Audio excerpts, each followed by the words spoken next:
C'est avec joie que nous nous retrouvons aujourd'hui encore pour méditer ensemble la parole de Dieu et avoir une journée ensoleillée par les rayons des versets de la Bible.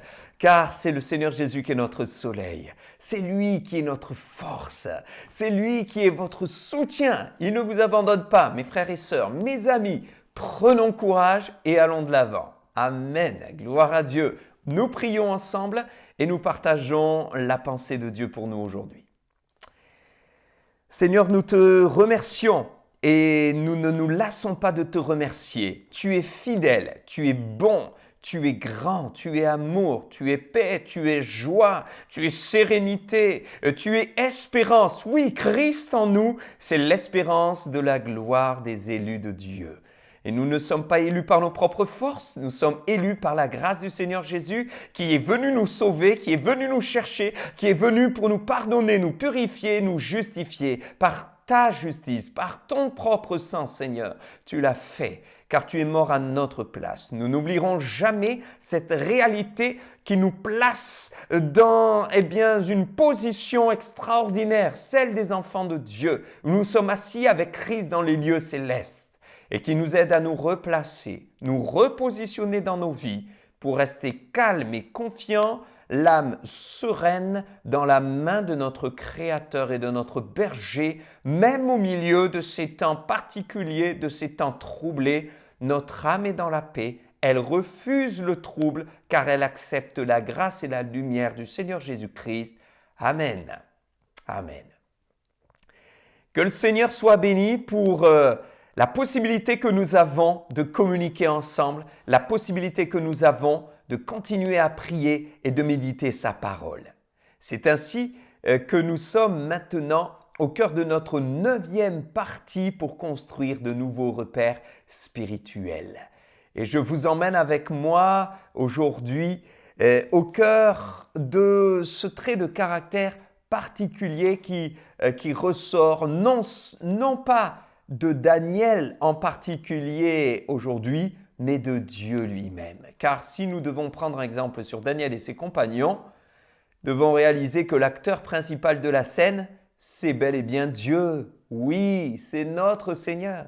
Et nous voulons nous rappeler que c'est lui qui est au centre de nos vies, au centre de notre foi, au centre de notre espérance. C'est Christ qui est l'auteur et l'acteur principal de la Bible, de l'Ancienne Alliance et de la Nouvelle Alliance.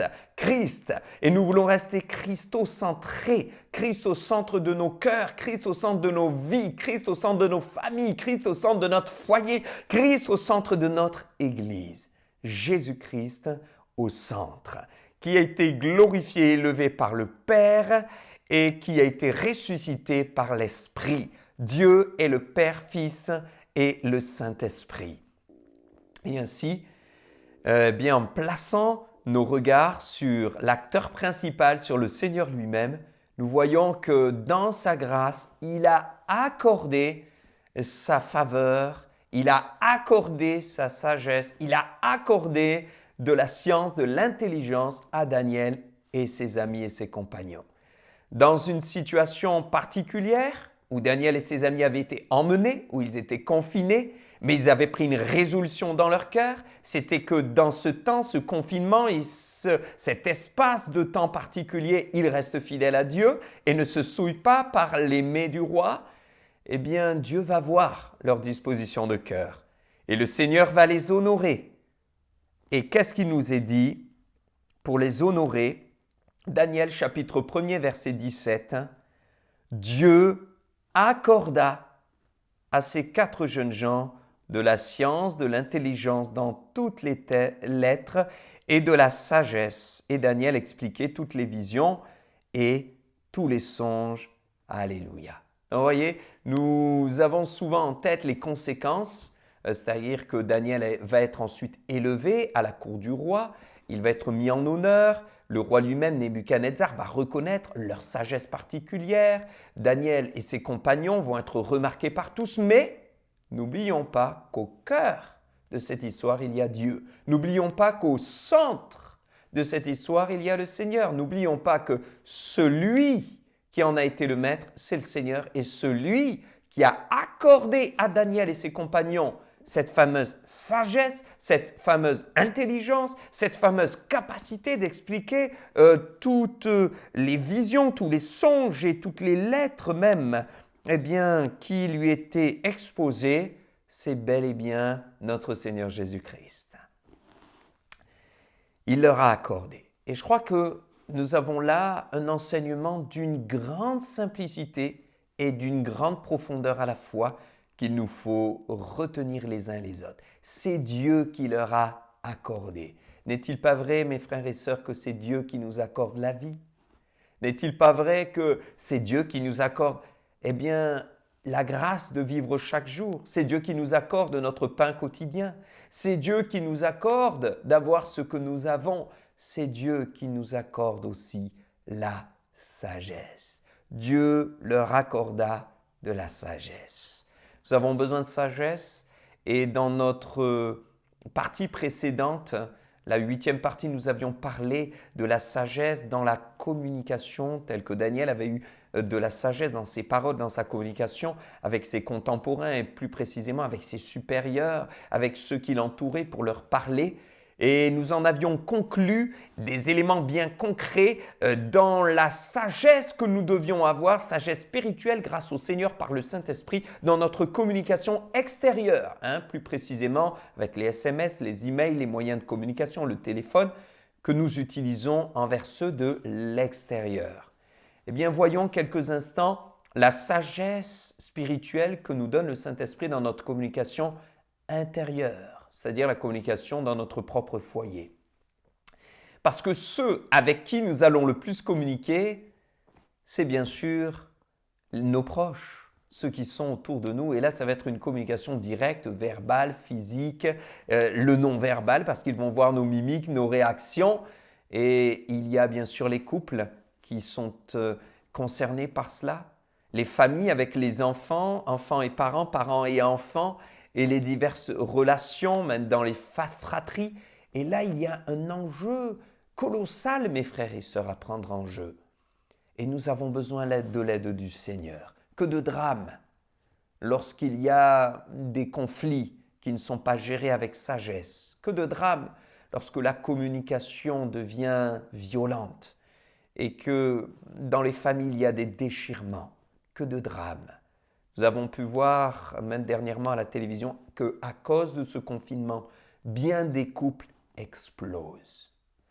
Bien des violences se déchaînent et se développent, des violences conjugales, le mari contre l'épouse, ou la femme contre son conjoint, l'enfant contre un de ses parents, avec des jets de projectiles, des objets, des cris, des griffes, des morsures, toutes sortes de choses terribles.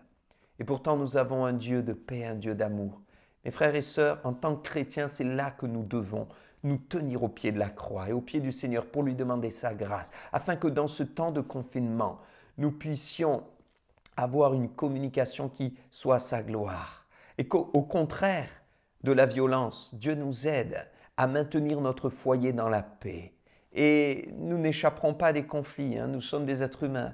Alors il y aura des conflits entre les frères et sœurs, il peut y avoir des conflits entre les parents, des conflits même entre enfants et parents. Mais qu'est-ce qui va faire la différence? C'est l'Esprit de Dieu, c'est la grâce de Dieu, c'est l'Esprit de la croix. L'Esprit de la croix, c'est l'Esprit du pardon, mes frères et sœurs. Et nous avons besoin de l'aide du Seigneur là, afin que le pardon domine dans nos foyers, dans nos maisons, dans nos couples et dans nos familles.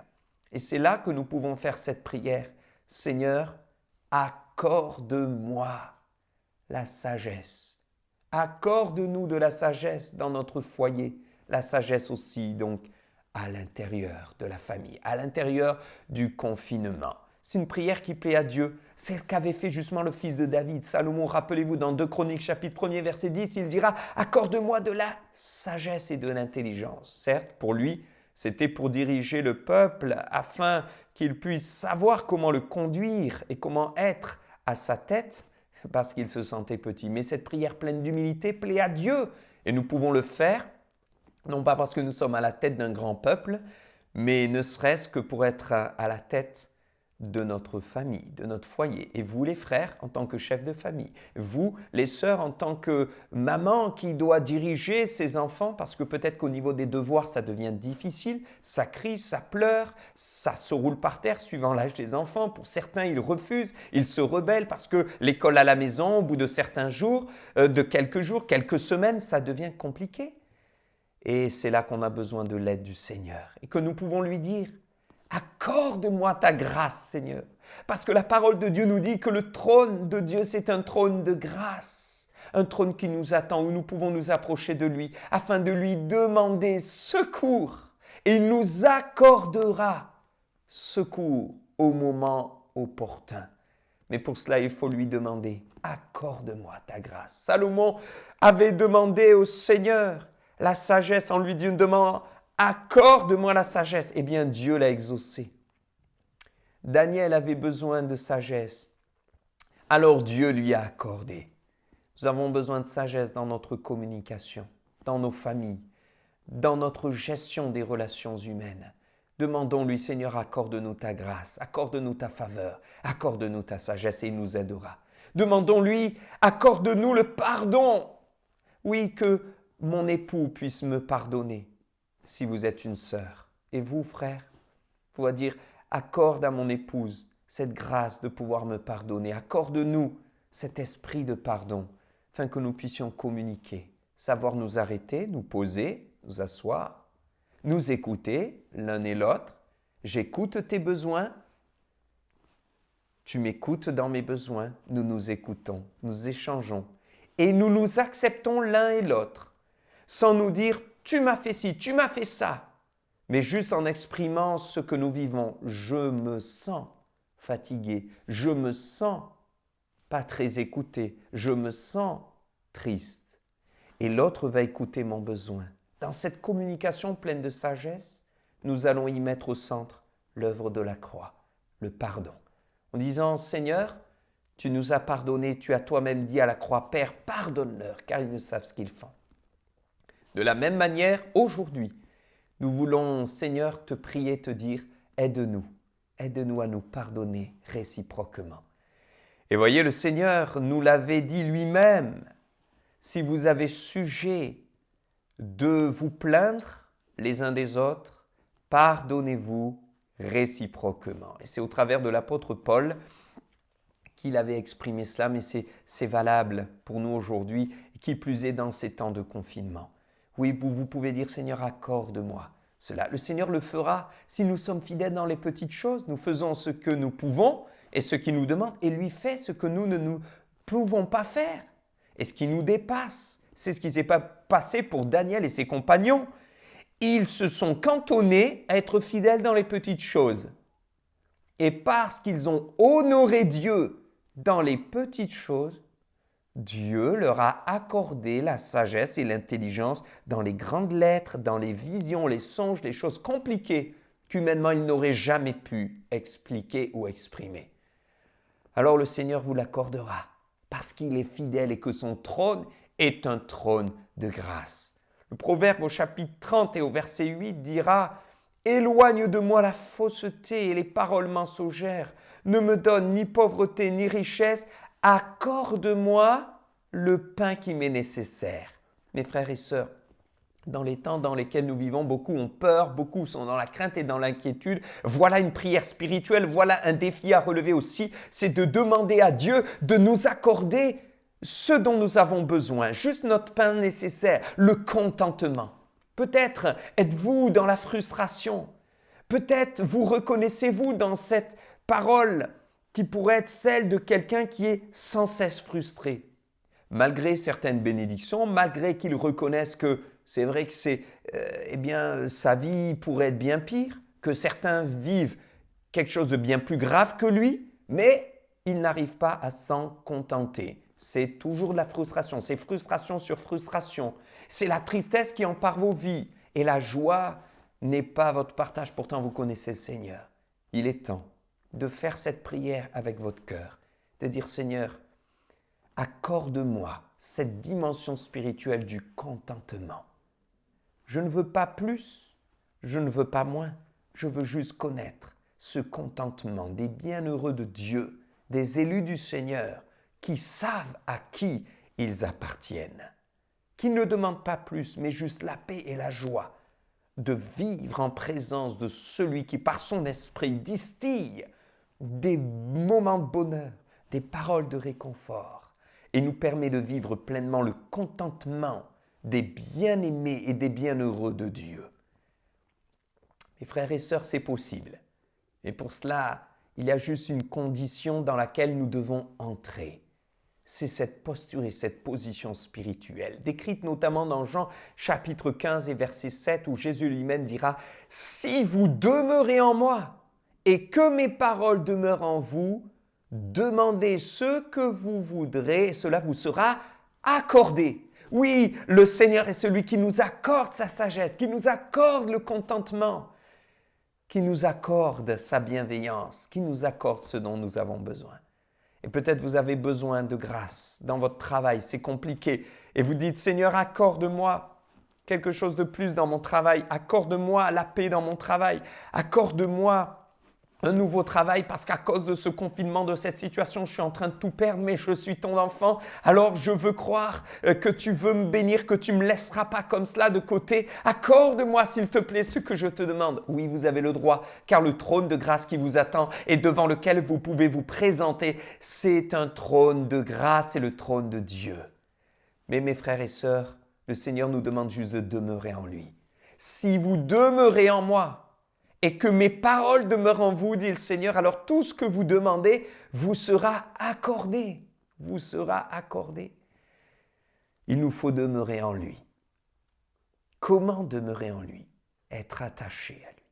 Avoir nos pensées qui s'affectionnent aux choses d'en haut. Ne plus regarder avec convoitise à tout ce qu'on pourrait avoir, que les autres n'ont pas, à essayer de se protéger, de se surprotéger quant à la situation actuelle, non. Mais demeurer en Christ, dans un état d'esprit plein de confiance.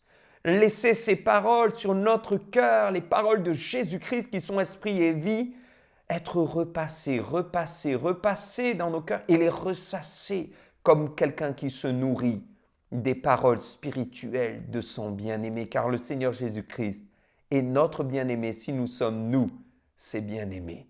Alors nous demeurerons dans la paix du Seigneur, nous demeurerons en Christ et il nous accordera sa faveur, comme il a accordé à Daniel et ses compagnons.